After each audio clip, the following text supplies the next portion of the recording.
एक लड़का होता है और वो बहुत मेहनती होता है, कामचोर नहीं होता और बहुत ही अच्छे स्वभाव का होता है और प्रभु से डरने वाला होता है, परमेश्वर के भय में चलने वाला होता है। वो एक रेस्टोरेंट में काम करता है वेटर का। तो जब वो वेटर का काम करता है तो एक दिन वो अपने रेस्टोरेंट में बैठा होता है, खाना सर्व कर रहा होता है। एक व्यक्ति आता है और वो उसकी टेबल पर सामने बैठता है और बैठ के उस वेटर को बुलाता है और बुलाने के बाद वो उसको ऑर्डर देता है। ऑर्डर देने के बाद वो उससे बोलता है खाना लेकर आ जाओ। और वो वेटर बेचारा लड़का जो जाता है किचन में, खाना वाना लेके पूरा सर्व कर देता है उसके सामने। और वो व्यक्ति जिसने ऑर्डर दिया होता है उसको खाने को पूरा फिनिश कर देता है, पूरा खा लेता है। और जब खा लेता है, खाने के बाद वो लड़का जब उसके पास बिल लेकर आता है तो वो कहता है कि मेरे पास तो पैसे ही नहीं हैं, मैं बिल आपको नहीं दे सकता। तो वो लड़का जो परमेश्वर से डरने वाला होता है, भय में चलने वाला होता है वेटर, वो उससे कहता है कि सर ऐसा नहीं हो सकता, पैसे तो आपको देने पड़ेंगे और ये हमारे रेस्टोरेंट के उसूल के खिलाफ है। यहाँ अगर इसी प्रकार हर रोज़ लोग आते रहे और हम उनको फ्री में खाना खिलाते रहे तो एक दिन हमारा रेस्टोरेंट बंद हो जाएगा। तो हम क्या करेंगे, मेरी भी नौकरी चली जाएगी क्योंकि मैं भी यहाँ पे नौकर ही हूँ। हालेलुया। तब उस व्यक्ति ने कहा कि भाई मैं तुम्हारी बात सब समझता हूँ, लेकिन अब मैं क्या करूँ, मेरे पास पैसे नहीं है तो मैं क्या कर सकता हूँ। या तो तुम मुझसे अपने रेस्टोरेंट में काम करवा लो या मुझे जेल भिजवा दो, जैसा तुम्हारा दिल है वैसा तुम मेरे साथ कर सकते हो।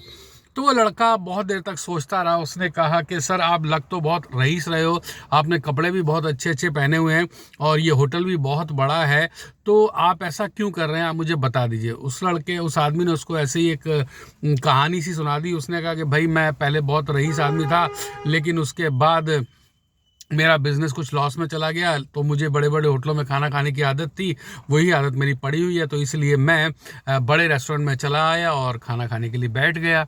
तो उस लड़के को बड़ा उसके ऊपर तरस आया। उसने कहा कि भाई ये तो लगता है बहुत रईस आदमी और वाकई में ही इसने कपड़े भी अच्छे अच्छे पहन रखे हैं। तो फिर वो बहुत सोच में पड़ जाता है लड़का। सोचने के बाद वो 5 मिनट के लिए अंदर जाता है, फिर अंदर से बाहर आता है किचन में से और उसका बिल लेकर हाथ में और उसके बिल के पैसे भी लेकर आता है। तो वो कहता है सर ये आप पैसे लीजिए और ये आप मुझे बिल दे दीजिए और आप यहाँ से जाइए। तो वो कहता है भाई तुम मेरे पैसे क्यों भर रहे हो, ये पैसे तुम्हें किसने दिए। उसने कहा कि ये मेरी पैसे तो मेरे ही हैं और मेरी माँ बहुत बहुत बीमार है और वो उसके इलाज के लिए कम से कम 6-7 लाख रुपए चाहिए, तो मेरे पास तो इतने पैसे जुड़ नहीं रहे हैं। हाँ, ये मेरे पास थोड़े से पैसे, मेरी आज टिप मुझे मिली थी, तो ये मेरे पैसे मैं आपके बिल में दे देता हूँ। मेरी माँ के इलाज के लिए तो ऊपर वाला परमेश्वर कोई ना कोई ज़रिया निकालेगा, और अगर नहीं भी ज़रिया निकालेगा तो देखेंगे क्या हो सकता है क्या नहीं हो सकता। तो जिस व्यक्ति को वो सब बातें बोल रहा था, वो व्यक्ति बहुत ही भावुक हो जाता है और भावुक होने के बाद उसको बोलता है कि भाई मैं तुझे जांच रहा था। वो बोलता है जी मुझे क्यों जांच रहे थे। तो उसने कहा कि मैं तुम्हें इसलिए जांच रहा था कि तुम अभी अपने रेस्टोरेंट के मालिक से बोल रहे थे कि मेरी माँ बीमार है, मुझे पैसे एडवांस चाहिए, तो उन्होंने तुम्हें एडवांस पैसे नहीं दिए। लेकिन मुझे अंदर से लगा कि तुम एक अच्छे और नेक व्यक्ति हो, तो मैं यहाँ पे बैठ गया और जब मैंने खाना खाया, खाना खाने के बाद मुझे ऐसा लगा कि मैं शायद तुम्हारे लिए कुछ कर सकता हूँ। उसने कहा कि आपके पास तो खुद पैसे नहीं है, आप मेरे लिए क्या करोगे। तो वो बोलता है कि मेरे पास बहुत पैसे हैं, मैं इस शहर का सबसे रईस आदमी हूँ। तो वो लड़का एकदम से चौंक जाता है। वो कहता है आप सबसे रईस आदमी और आपने ऐसा क्यों किया। उसने कहा कि मैं तुझे जांच रहा था कि तेरा करैक्टर क्या है और तू वाकई में ही सचमुच तुझे पैसे की ज़रूरत है या नहीं है।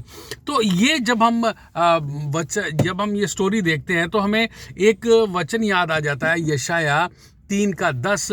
वो हमसे क्या कहता है, धर्मियों से कहो कि उनका भला होगा क्योंकि उसके कामों का फल उसको मिलेगा। हालेलुया, प्रेज द लॉर्ड, आमीन। तो यहाँ पे ये वचन इस लड़के की जिंदगी में पूरा हो जाता है क्योंकि वो लड़का धर्मी था और नेक था, चोर चकार नहीं था, परमेश्वर के भय में चलता था। तो वहाँ पे जो आदमी आया हुआ था उसने अपना बैग खोला, सूटकेस, और उसके अंदर से 7 लाख रुपए निकाले और उस लड़के को गिन कर दे दिए। हालेलुया। और जब उस लड़के को दे दिए तो वो लड़का खड़ा खड़ा रोने लगा। उसने आसमान की तरफ देखा, धन्यवाद दिया और उसने कहा सर मैं आपका धन्यवाद किस तरह से कर सकता हूँ, ये तो परमेश्वर ने आपके मन को बदला और आपने मुझे पैसे दिए।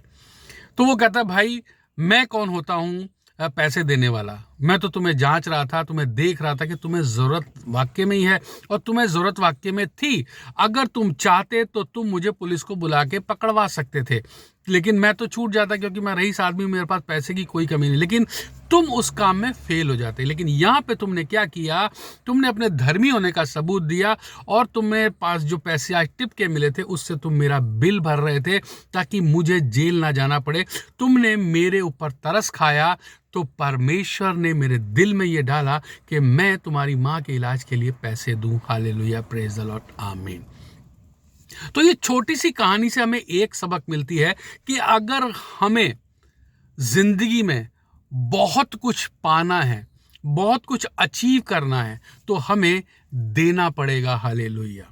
चाहे हमारी ज़रूरत के हिसाब से हमारे पास है, चाहे हमारी ज़रूरत के हिसाब से नहीं है, हमें फिर भी बोना पड़ेगा। हालेलुया। और बोने के बाद हमें ये जांचना पड़ेगा कि हम सही हैं कि नहीं हैं, क्योंकि बाइबल बताती है परंतु बात यह है, जो थोड़ा बोता है वह थोड़ा काटेगा भी, और जो बहुत बोता है वह बहुत काटेगा।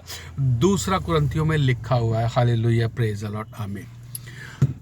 तो कहने का तात्पर्य यही है कि इंसान को नरम दिल होना चाहिए, धर्मी होना चाहिए, और ज्यादा से ज्यादा देने वाला होना चाहिए, ताकि वो पा सके। क्योंकि जब हम देंगे तभी परमेश्वर किसी ना किसी का मन बदलेगा, और परमेश्वर की ओर से कोई ना कोई स्वर्गदूत आके हमारी मदद करेगा। हालेलुया, प्रेज द लॉर्ड, आमीन। अगर आपको ये स्टोरी समझ आई हो तो आप भी कोशिश करें लोगों की मदद करने की। आपके पास चाहे कम है, चाहे ज्यादा है, चाहे आप किसी भी परिस्थिति से गुजर रहे हैं, लेकिन फिर भी अपने दिल को बड़ा करें और लोगों की मदद करने के लिए आगे आएं। यीशु मसीह के नाम से, आमेन।